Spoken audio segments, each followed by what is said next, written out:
nossa atenção para Gálatas capítulo 3. E hoje eu gostaria de ler os versos 10 a 14, que diz assim: Todos aqueles, pois, que são das obras da lei, estão debaixo da maldição, porque está escrito: Maldito aquele que não permanecer em todas as coisas que estão escritas no livro da lei para fazê-las. E é evidente que pela lei ninguém será justificado diante de Deus, porque o justo viverá da fé. Ora, a lei não é da fé, mas o homem que fizer estas coisas por ela viverá. Cristo nos resgatou da maldição da lei, fazendo-se maldição por nós, porque está escrito: Maldito todo aquele que for pendurado no madeiro, para que a bênção de Abraão chegasse aos gentios por Jesus Cristo e para que, pela fé, nós recebamos a promessa do Espírito. Irmãos, uma curiosidade, eu comecei a contar aqui quantas vezes algumas palavras que se repetem aparecem nesse capítulo. Por exemplo, a palavra lei, contei 14 vezes, a palavra fé, contei 12 vezes, nós vemos a palavra Abraão também, nós vemos a palavra escritura, ou está escrito. Então, depois, como exercício, contem vocês também e vejam aí quantas vezes essas palavras aparecem. Esses dois capítulos centrais da epístola, o capítulo 3 e o capítulo 4, na verdade, eles são os capítulos realmente centrais do tema, né, onde o apóstolo Paulo trata, tema geral, é a justificação pela fé. E então é a mesma doutrina que o apóstolo Paulo, por exemplo, apresenta nos 5 primeiros capítulos da carta que ele escreve aos Romanos. Os Gálatas, no entanto, irmãos, eles estavam aqui expostos a um engano muito mais sutil, digamos assim, e muito mais perigoso, e até mesmo fatal em termos das suas consequências. Por quê? Porque os falsos mestres que se apresentaram a eles, na verdade não estavam, entre aspas, negando o Senhor Jesus. Eles também, entre aspas, não pretendiam negar a verdade do cristianismo.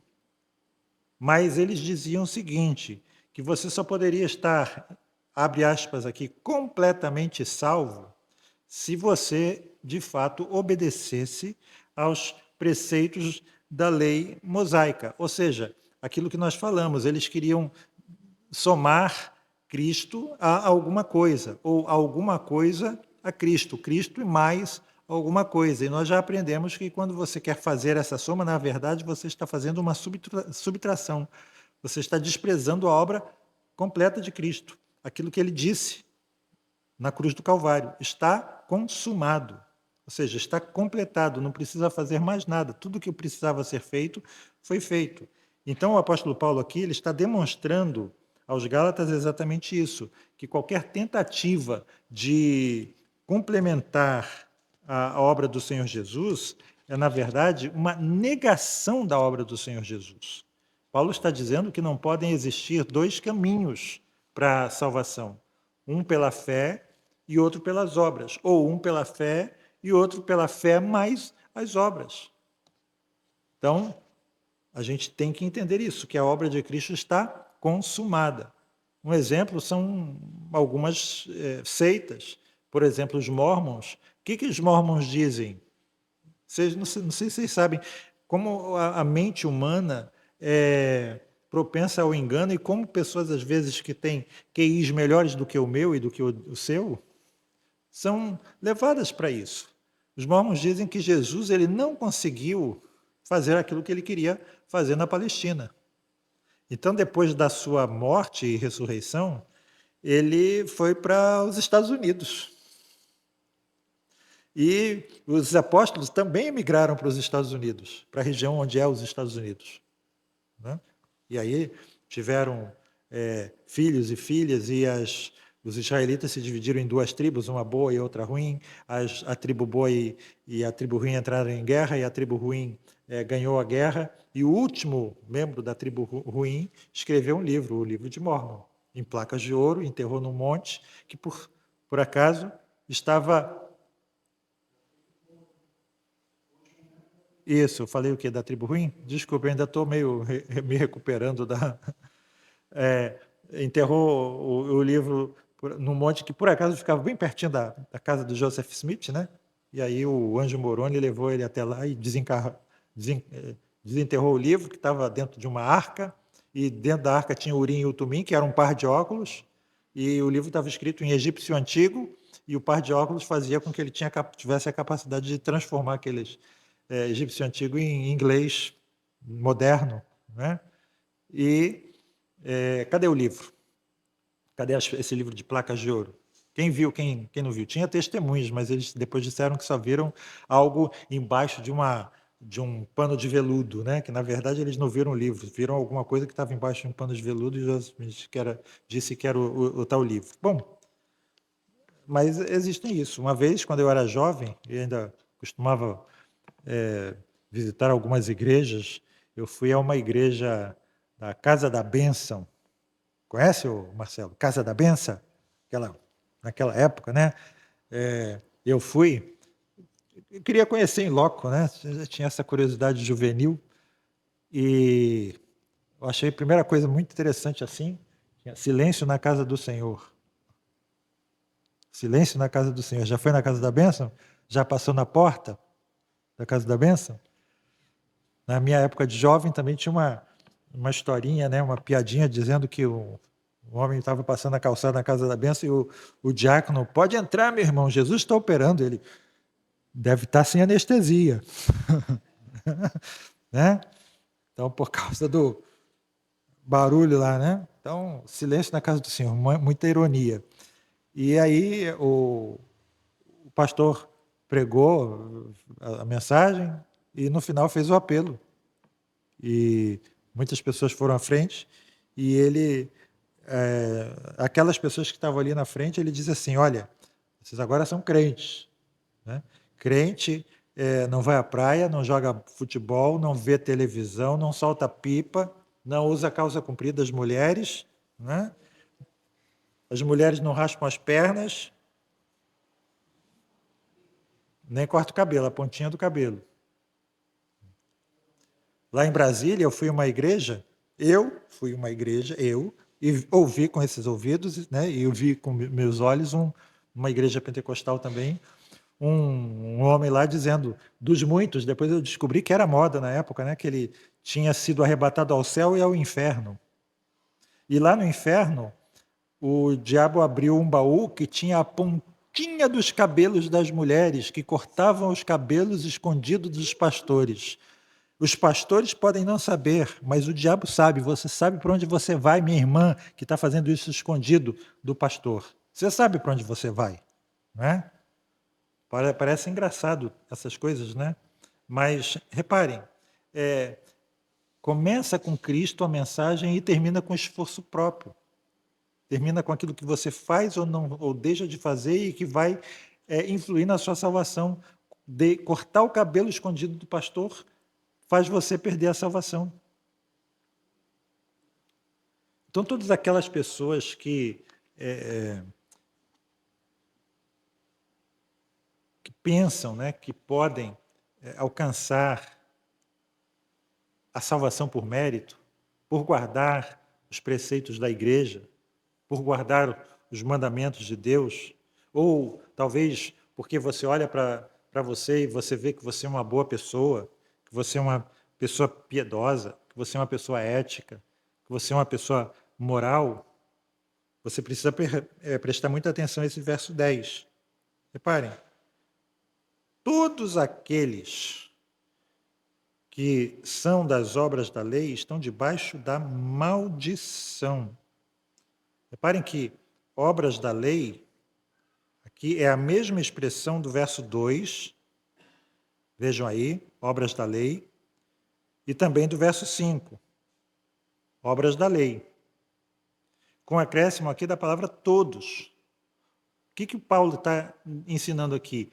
Qualquer pessoa que pense que os seus esforços por atingir um padrão de qualquer tipo de lei, não necessariamente aqui a lei mosaica, mas qualquer lei que você diga assim: uma vez que eu estou obedecendo essa lei, a lei da Casa da Bênção, por exemplo, né, os preceitos, os costumes de uma determinada denominação, qualquer pessoa que pense que os seus esforços por se amoldar e se adaptar a esse padrão moral, qualquer um que adote, estão debaixo de maldição.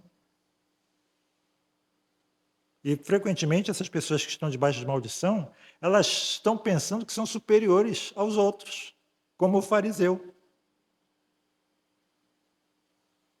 E maldição é o que aqui? É separação de Deus. Eles estão separados de Deus. É a antítese daquilo que eles esperam. E então, que surpresa, que gosto amargo na boca muitas pessoas vão ter, se persistirem nesse caminho. Reparem aqui também no verso 10, essa expressão está escrito. Paulo está aqui se referindo às Escrituras Sagradas. 4 vezes, aqui no verso 10 e antes no verso 8, e também nos versos 12 e 22, o apóstolo Paulo usa essa expressão. Ele cita as Escrituras como a autoridade final, o padrão final. E a Escritura aqui, ela nos diz que se você quer ter mérito diante de Deus pela guarda de um padrão moral, o que esse mérito deve consistir? O que você deve fazer, então? 2 características. Nós já aprendemos, o catecismo nos diz isso. Primeiro, a sua obediência tem que ser absolutamente perfeita. Deus requer que nós sejamos bons? Não. Deus requer que nós sejamos absolutamente bons. Então, a sua obediência tem que ser perfeita, sem falhar e sem exceção nenhuma.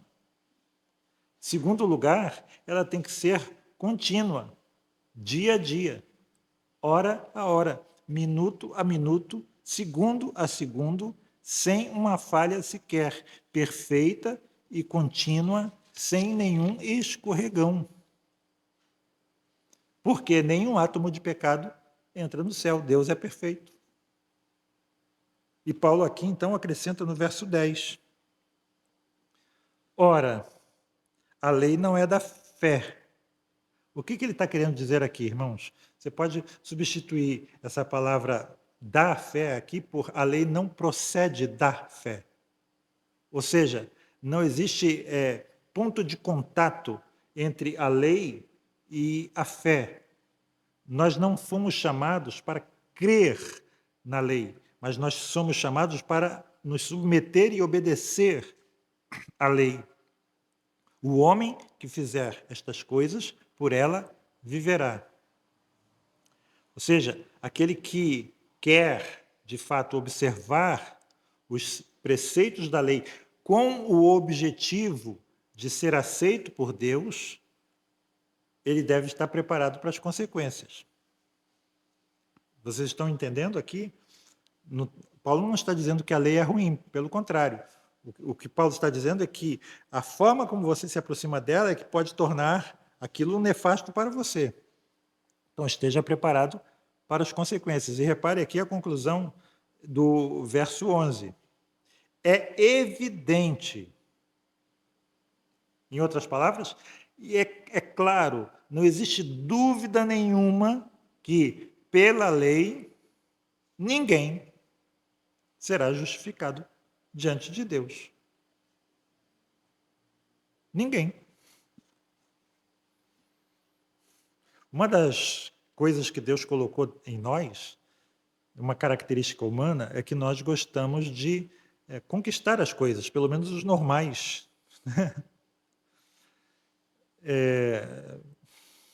Não sei se hoje em dia eu posso tão dizer isso, né? Pelo menos aqui no nosso país. O americano já, também não sei se já está tanto assim, mas eu me lembro muito claramente quando eu estava fazendo a faculdade de História, um professor de antropologia que fez o mestrado lá nos Estados Unidos, de esquerda, um homem, ficou chocado com o que viu, escreveu um livretinho, e ele disse que o americano que recebia ajuda do governo, às vezes, né, necessário, ele tinha muita vergonha de receber ajuda do governo. Tinha uns pacotes que recebia de alimentos, né, que era tinha um carimbo especial, ele tinha uma vergonha danada de receber aquilo. E ele queria o mais rápido possível deixar de depender daquilo. Infelizmente, nós no Brasil, estava vendo um sujeito que tem, sei lá, uma Lamborghini amarela que atropelou um motociclista. Ele tem, eu acho que mais de 100 multas nesse ano, já estava com a carteira apreendida desde 2023, totalmente fora da lei. Ele recebia ajuda do governo, tal dessas bolsas assim aí. O cara tem um carro de luxo. Então, assim, o Brasil gosta da esperteza, né? Quantos políticos recebem Bolsa Família e PPT e coisas mais que o vale aí, né? Mas até um pouco tempo atrás, não tenho, né, nós não temos muito tempo de vida, eu via as pessoas que realmente queriam sair disso. Nós gostamos de conquistar as coisas, né? Nas nossas relações sociais, nas nossas relações humanas, o mérito é um elemento chave. E isso não é mal em si mesmo. Nós estudamos, nós nos preparamos para uma profissão, nós nos preparamos para um concurso intensamente, fazemos uma prova, não passamos, não desistimos, continuamos a estudar, fazemos de novo, como diz o mote, né? Estudar até passar, não é isso? Estude até passar. E quando a gente passa, nós nos sentimos bem com isso, é um mérito. É a entrada, depois tem outro moinho, né? Me lembro dos paraquedistas, né? Tem o filtro, o funil, que é o concurso para entrar. E depois lá dentro tem outro filtro, outro funil, outra peneira, que é o treinamento em si, é um treinamento duro, um treinamento mentalmente exaustivo, fisicamente exaustivo, de uma disciplina muito intensa, de uma obediência sem precedentes. É um aprendizado muito difícil. E muitos desistem, né? Pede para sair. Muitos são reprovados. Mas no fim você tem lá o primeiro salto, troca o coturno preto pelo coturno marrom, né? E você agora passa a pertencer a uma tropa de elite. É um mérito, você fica orgulhoso com isso. Uma coisa que mudou da minha juventude para cá é o chamado concurso público. Né? É bom que haja concurso público para as funções públicas. Muitas vezes, antigamente, a gente não tinha isso. Há anos, quando ainda estava no início, eu vi uma notícia, e isso é muito comum, a gente pode ver em municípios, né, que os senadores do PMDB estavam muito irritados com um senador que estava no cargo de ministro, porque ele passou a exigir concurso público para Infraero, para entrar na Infraero. Antes não tinha concurso público. E por que eles estavam irritados com isso? Porque sem concurso público, os senadores podiam indicar os seus apadrinhados. Não o apadrinhamento, mas o mérito. É uma coisa boa. Então, precisamos estudar, precisamos nos preparar, precisamos nos aperfeiçoar, né? Conquistar pelos méritos. Né? Obter a vitória pelo mérito. Isso é um ótimo princípio nas nossas relações horizontais. Mas quando se trata da nossa relação com Deus, o melhor homem que existe é um mendigo fedorento. Né? E o mérito, como diz Isaías, literalmente, é um trapo de menstruação. Então, aquela pessoa que pensa que as boas obras garantem a ela mérito diante de Deus, como diz aqui, estão debaixo de maldição. Se uma pessoa pensa que pode somar algo à obra de Cristo com as suas obras, se você pensa que isso torna você melhor do que outra pessoa, você está debaixo de maldição. Se uma pessoa pensa que por ser equilibrada, sóbria, justa, honesta, séria, né, Deus vê essa pessoa com bons olhos por causa disso, ela está debaixo de maldição.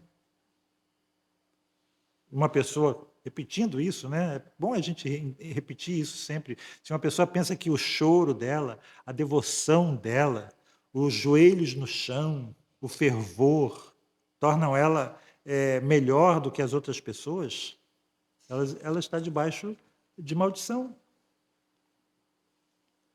Então, se nós pensamos que a nossa ética, que o nosso caráter, que a nossa devoção, até mesmo que o nosso arrependimento é que nos salva e que nos torna aceitáveis diante de Deus e que farão algo por nós e que Jesus vai fazer o restante, então nós estamos debaixo de maldição. Então nós não podemos pensar que nada que provém de nós, em termos de supostas boas obras, façam algo por nós. É isso que o apóstolo Paulo está expondo aqui aos nossos irmãos gálatas, é isso que nós precisamos entender. Ou Jesus é um salvador total, ou ele não é salvador de modo nenhum. Um mínimo por cento que você queira acrescentar à obra de Jesus, como complemento para que você atinja o favor de Deus, esse mínimo que seja, essa gota, é uma gota de veneno, é uma gota de esgoto que inviabiliza todo o resto, que inutiliza todo o resto. Terminando, só quero citar um hino antigo. Dizia assim: deixa de confiar em tua religião, em tuas orações, em teus atos de piedade, pois nada disso te salvará. Lembram daquela historinha que eu contei? Eu ainda estou... Sempre que eu lembro lembro aqui e esqueço em casa. Façam uma pesquisa, por favor, os jovens. Um rei que resolveu construir uma catedral e deu essa tarefa para um arquiteto, e o arquiteto fez uma abóboda. Se vocês não sabem o que é uma abóboda, perguntem para a Mariana depois.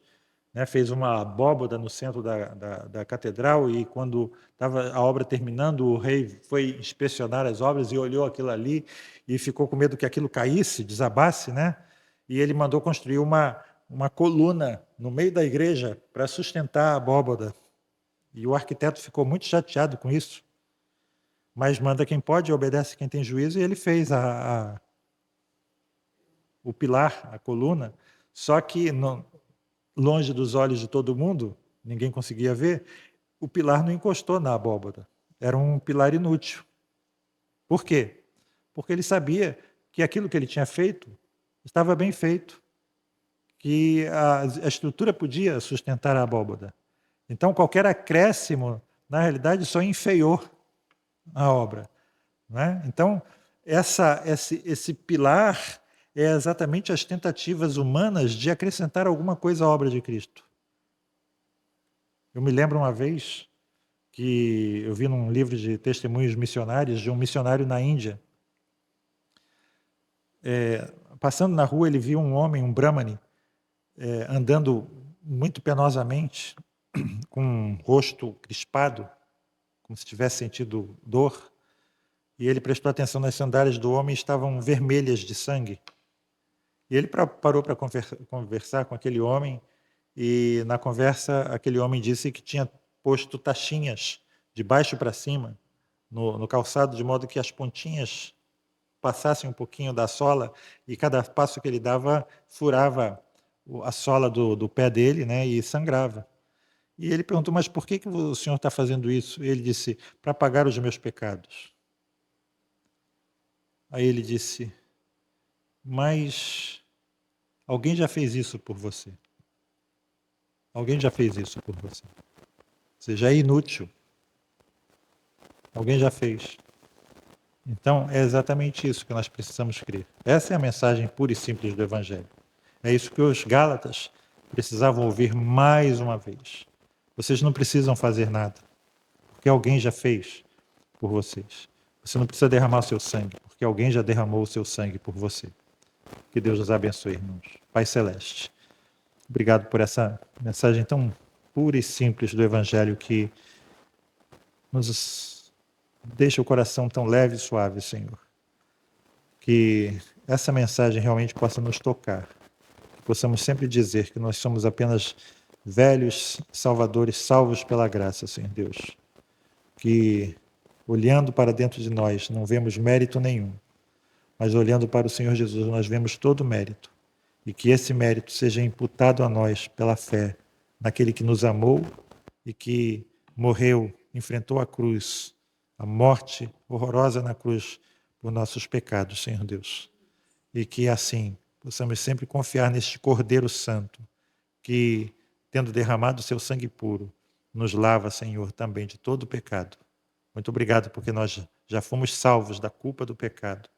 Nós estamos sendo continuamente salvos, Senhor Deus, do poder do pecado e seremos finalmente salvos da presença do pecado nas nossas vidas, única e exclusivamente, Senhor Deus, por aquilo que o Senhor Jesus fez. Não é o nosso suor que nos salva, mas é o sangue de Cristo Jesus na cruz do Calvário que nos salva, Senhor. Nós te louvamos por isso. Seja louvado, ó Deus Pai, Deus Filho e Deus Espírito Santo, no nome de Jesus. Amém. Amém. Glória seja ao Pai, ao Filho e ao Santo Espírito, como era no princípio e hoje para sempre, eternamente. Amém.